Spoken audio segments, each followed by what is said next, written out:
Hi, this is Bastiaan, and today we're going to revisit the Clarendon Court system with the game played against an engine called Zoidberg. So I'm playing black.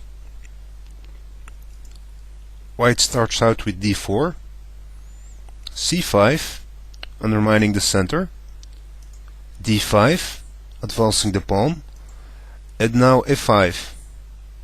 Again a flanking move, designed to prevent the e4 move to support the overextended pawn on d5. Now, in the previous Clarendon Court game, white played bishop to f4, developing the bishop but creating a weakness on b2.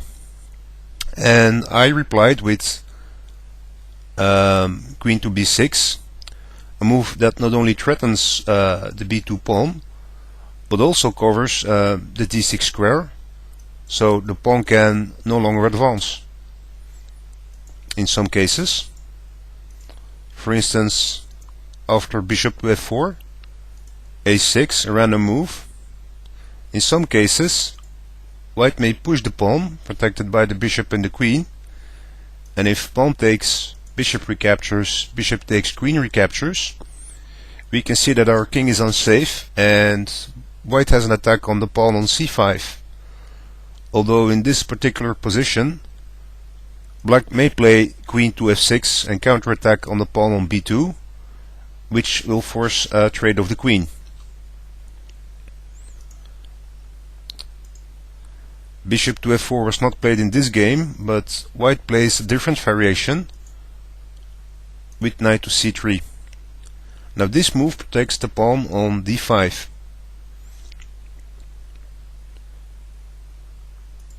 I continue with knight to f6, putting pressure on the pawn on d5, and we can see that our knight is not easily attacked because he is protected by the pawn on f5. White plays queen to d3, attacking the pawn on f5, but now also e4 becomes a possibility.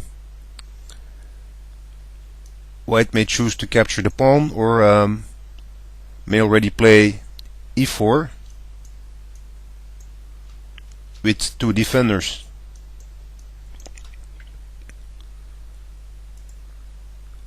So I play d6, a move that protects both overextended pawns.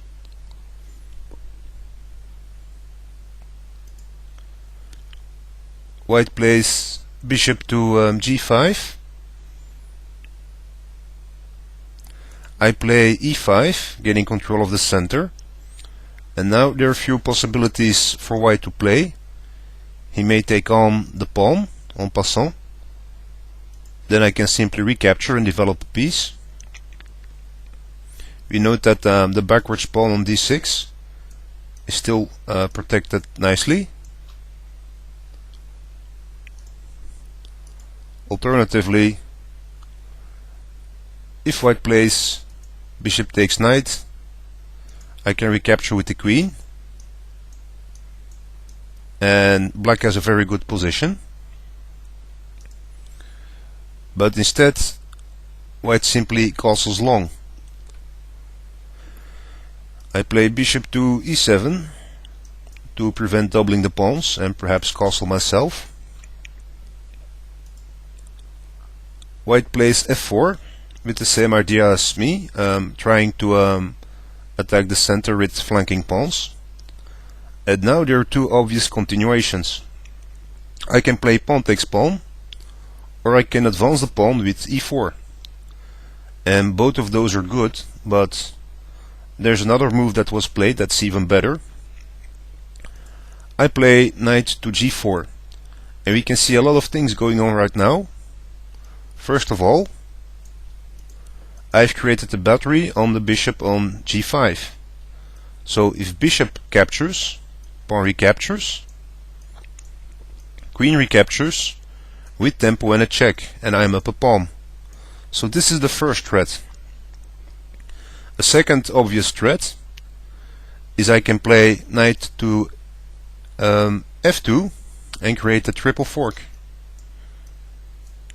But both of those threats are easily spotted and easily countered.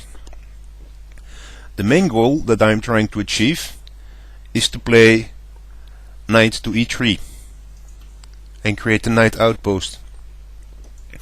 And I can create an outpost because this pawn is either going to capture this pawn, be captured by my pawn.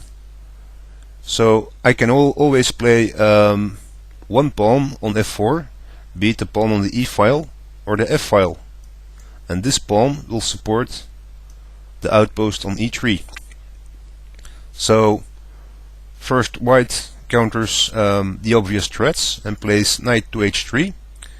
This protects the attack on the bishop on g5 and also against the fork on f2. So I capture the bishop. White chooses to recapture with the pawn. This means f4 has become available. I simply advance the pawn, creating the outpost on e3. And we notice that there's no possibility for white to attack this outpost with pawns, the black squared bishop, or even his other knights at the moment. So the outpost is very advanced and very hard to get rid of. White plays g6. I play knight to e3, and white captures the pawn. So white has gained the pawn, and seemingly I can grab the rook on d1. But should black grab the rook or not? Let's see what would happen if knight takes. White can play queen to g6 check, and then for instance king to f8, and now knight to e4. And we can see that this pawn on d6, which was once protected well, now has become completely helpless, and there is no way for black to protect this pawn. White of course is threatening knight takes pawn on d6, protected by the queen, so my queen can't recapture. And then white can play queen to f7 checkmate. So if king to e7 is played in order to defend this pawn, white can play queen takes pawn check,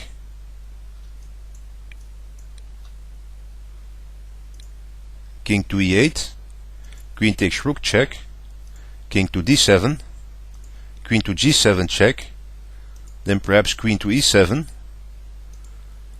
and then h8, and white has an additional queen. And this is clearly losing for black, and black doesn't have enough compensation for the rook it gained on d1.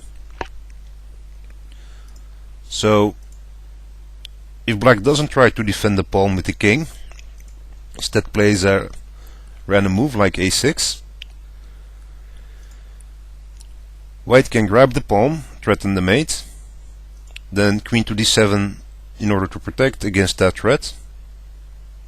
But now white can play knight to g5 and create a second attack on the king. So if a5 is played a random move, knight to e6 check, the queen may recapture, but then the pawn covers f7 and the knight for the mate. If bishop recaptures, e8 is available as well, so that's another checkmate. So taking this rook is not a good idea at this point. Black shouldn't be greedy and play an in-between move. Bishop to f5 was played, protected by the knight. Now this creates tempo with an attack on the queen. It prevents the queen from checking black's king, and it also cuts off the protection on the pawn on h7.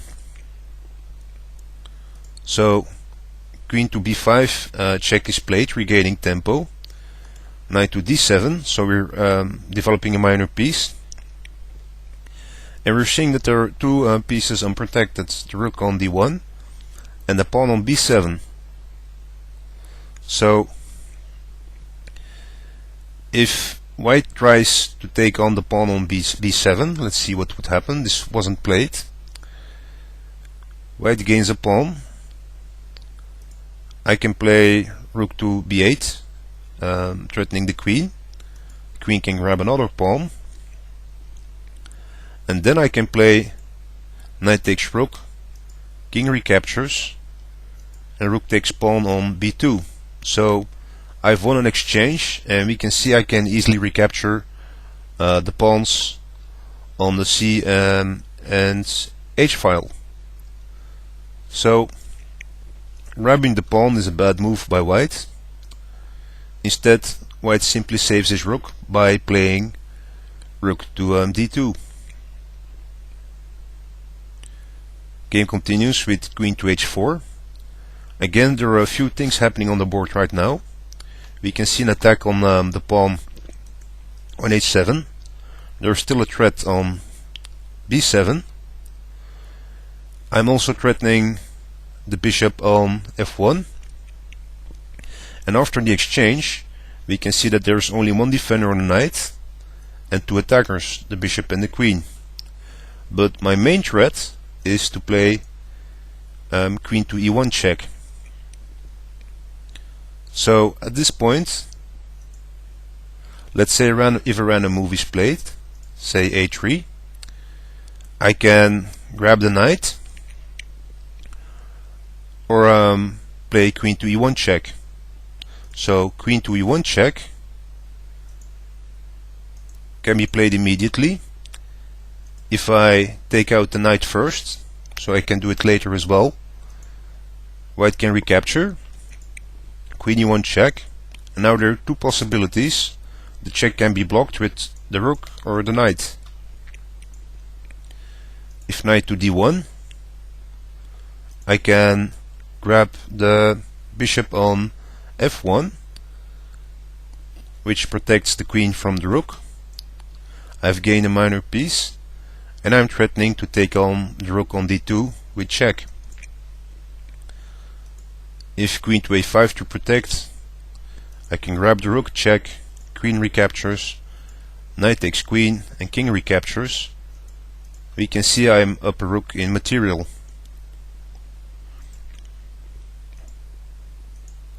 If instead rook to d1 is played to prevent the check, I can simply grab the rook and I'm up an exchange. So that's the attacking idea for black. If a random move is played, white plays queen takes pawn, threatening the rook. I gain tempo with rook to b8, and white grabs another pawn on a7. And as said before, I can continue with the attack, play an immediate check, or grab the knight first on h3. However, I play a different sort of attack. I play bishop takes pawn on c2, and this is a very difficult move to defend against.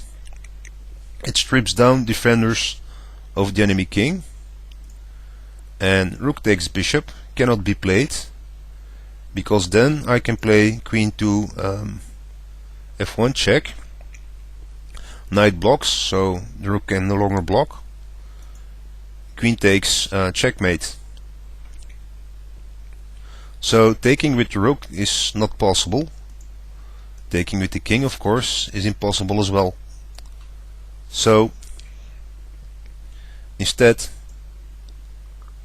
white plays the only possible move, that's g3, preventing, for the moment, the queen move to e1.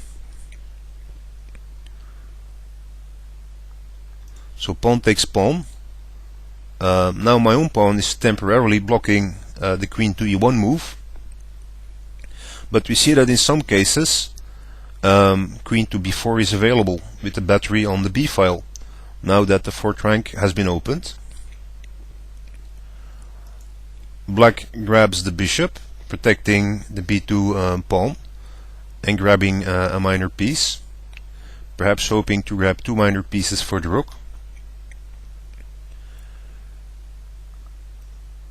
Now queen takes pawn, threatens mate on c2.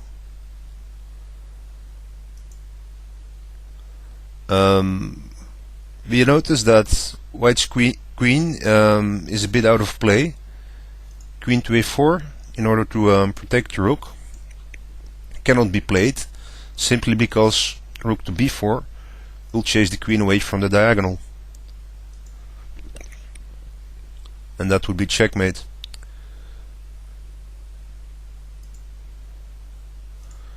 So instead, white protects against the mate with rook to d2, preventing checkmate and covering the c2 square. I take out the bishop, which is protecting the knight. Rook recaptures. I gain a knight on h3, but the main threat comes in the form of the advanced pawn on g3. I've gained tempo on the rook, so rook to f3, a bit of a desperation move that tries to prevent the pawn advance.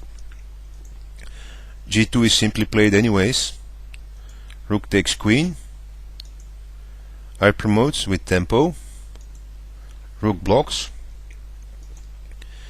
Queen goes to the safe g5 square with tempo. King to b1, and rook takes rook. And you're forking between the pawn and the knight. And of course the knight cannot be recaptured because of the discovered check. Rook blocks. I exchange rooks.